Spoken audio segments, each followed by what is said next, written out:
अमावस्या और पूर्णिमा, दो बहनों की कथा। एक राज्य में एक राजा और एक रानी रहते थे जिनकी 4 संतानें थीं, 2 लड़के और 2 लड़की। एक लड़की का नाम पूर्णिमा तथा दूसरी लड़की का नाम अमावस्या था। पूर्णिमा घर के कामों में निपुण थी और घर का पूरा काम करती थी और भगवान की पूजा अर्चना भी किया करती थी। इसके अतिरिक्त वह गौ माता की सेवा भी किया करती थी। और उसकी दूसरी बहन अमावस्या ना ही घर का कोई काम करती थी, ना ही भगवान की पूजा अर्चना करती थी और ना ही गौ माता की सेवा करती थी। पूर्णिमा सर्वगुण संपन्न थी, फिर भी राजा और रानी अपने दोनों बेटों तथा पुत्री अमावस्या को ही प्यार किया करते थे और वह पूर्णिमा से प्यार नहीं करते थे, उसके साथ भेदभाव करते थे।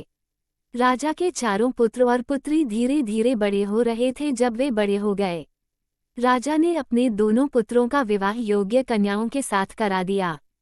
इसके बाद रानी ने राजा से कहा कि अब दोनों पुत्री विवाह के योग्य हो गई है और इन दोनों का विवाह भी करा दो, लेकिन पुत्री अमावस्या का विवाह किसी बड़े खानदान में कराना और पूर्णिमा का विवाह किसी गरीब परिवार में कराना, क्योंकि पूर्णिमा को केवल भगवान की पूजा पाठ करना ही पसंद है और गाय की सेवा करना पसंद है। अब रानी ने राजा को दोनों पुत्रियों का रिश्ता तय करने के लिए भेज दिया। राजा ने अपने पड़ोसी राज्य में जाकर वहां के राजा के पुत्र से अमावस्या का रिश्ता तय कर दिया और वहीं पास के गांव में जाकर एक गरीब परिवार के लड़के से पुत्री पूर्णिमा का रिश्ता भी तय कर दिया। ये सारी बात जाकर राजा ने अपनी रानी से बताया तो रानी यह सोचने लगी कि अब देखते हैं कि भगवान इसकी मदद कैसे करते हैं।